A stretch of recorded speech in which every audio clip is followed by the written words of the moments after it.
देखिए, जो भारतीय जनता पार्टी में राजस्थान में जो सरकार चल रही है वो 1 साल में पूर्ण रूप से असफल है। महिलाओं पे अत्याचार हो रहे हैं, रोजगार नहीं मिल रहा है और मुख्यमंत्री जी की सरकार में नहीं चल रही है। वो हो सकता है व्यक्तिगत भले हों, लेकिन सरकार बिल्कुल फेल्योर है। ब्यूरोक्रेसी हावी है।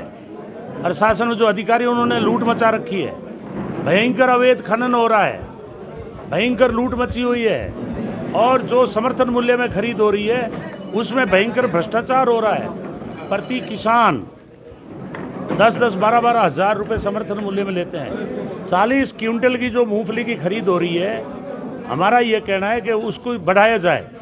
कम से कम 70-80 क्विंटल जो है मूंगफली खरीद होनी चाहिए। और अगर किसी भी क्षेत्र में देखेंगे, जो अशोक गहलोत जी की योजनाएं थी वो सारी योजनाएं इन्होंने बंद कर दी। आज 25 लाख का इलाज होता था फ्री, वो बंद पड़ा है। खेत के अंदर 2000 ट्यूबवेल बिजली फ्री मिलती थी, वो लगभग बंद है। 200 यूनिट बिजली घर में फ्री मिलती थी, वो बंद है। इंदिरा रसोई का इन्होंने नाम बदलने का काम किया है। हमारी जितनी भी जन कल्याणकारी योजनाएं थी उनका नाम बदल दिया इन्होंने। दूसरी तरफ जो केंद्र सरकार है, वहाँ आज जो अमित शाह जी ने बार बार ये कहा कि अंबेडकर एक फैशन चल रहा है और उसको लेकर उन्होंने जो टिप्पणी की कि उसकी बजाय तो आप भगवान का, राम का नाम लो तो आप स्वर्ग में जाओगे। मैं कहना चाहता हूँ अमित शाह जी, स्वर्ग का रास्ता आप जानते हो, आप चले जाओ। हमारे लिए तो ये संविधान के तहत अभी जो हम चल रहे हैं ये हमारे लिए स्वर्ग है। पढ़ने का हमें अधिकार है, बोलने का हमें अधिकार है। और आप लोग जो ये संविधान खत्म करना की साजिश कर रहे हो, कांग्रेस पार्टी इसको स्वीकार नहीं करेगी। अब आप यूं तो कह दोगे यार अपने घर है वही खोदो, नीचे मिलेगा कुछ। अब अजमेर दरगाह को खोदना चालू कर दिया। अभी संभल में के 9 कुएं मिल गए, तो आप अजमेर को ही खुदा लो, इसमें ही कुएं बहुत मिल जाएंगे। सीवरेज का कुआं भर जाता है, वो बंद हो जाता है। 20 साल बाद खोलोगे कुआं मिलेगा, नीचे मिलना क्या है। आप भी सोचो ना, और नीचे जाओ, नदी आ जाएगी, खोदते जाओ। अपने को नीचे जाना है या आगे बढ़ना है।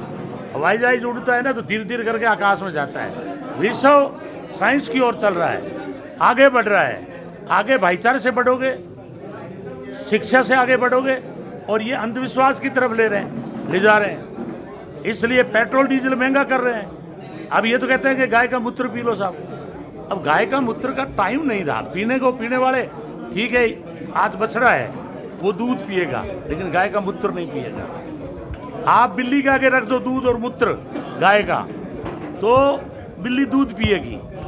इसलिए ये ठीक है, पीते हैं, इनका स्वास्थ्य ठीक रहता है, इनको स्वतंत्रता है। लेकिन मैं ये कहना चाहता हूँ कि आप तो जो 10 रुपये डीजल पेट्रोल घटाने की बात करते थे, अब साल भर से आप बैठे हो, वो आप घटाओ 10 रुपये, ताकि हमारा महंगाई कम हो। ERCP 10,000 करोड़ रुपए तो अशोक गहलोत जी ने दिए थे और उद्घाटन ये करके गए, 1 भी रुपया नहीं लगाया। आप पता कर लेना। 1956 में बाबा साहब की डेथ हो गई थी, और यदि कांग्रेस नहीं होती तो बाबा साहब का संविधान जिंदा नहीं रहता। और अंबेडकर साहब ने कहा था कि जब तक संविधान जिंदा है, डॉक्टर अंबेडकर की आत्मा जिंदी है। उन्होंने ये भी कहा था 1949 में संविधान पेश करते टाइम, उन्होंने कहा अगर संविधान को सत्ता में चलाने वाले लोग अच्छे होंगे तो हमारा संविधान अच्छा कहलाएगा, और गलत लोग बैठ गए, RSS के लोग, तो ये गलत कहलाएगा। मौजूदा मंत्री हैं मदन दिलावर जी, वो अभी कल परसों में ये बयान देके गए हैं कि उनका पार्टी शरीर तक कांग्रेस ने जलाने नहीं दिया। देखिए, मदन दिलावर तो है ना, कुछ भी बोल सकता है। 20 बार तो वो असेंबली में गलतियां मांगता है, हमारे साथ ही रहा है।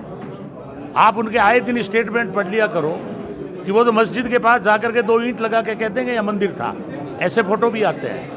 तो मदन दिलावर के बयान जो है रिलायबल है नहीं, कुछ भी बुलवा लो। इनको कोई बात कहलानी पड़ती है तो वो मदन दिलावर को आगे करते हैं, क्योंकि वो अनुजाति का है। और एक बार विधानसभा में बोल गए बकरे नहीं कटने चाहिए, जबकि बकरे खटीक काटते हैं, वो खुद खटीक है, तो वो कुछ भी बोल सकते हैं। इसलिए उनके ऊपर मैं ज़्यादा टिप्पणी करना नहीं चाहता।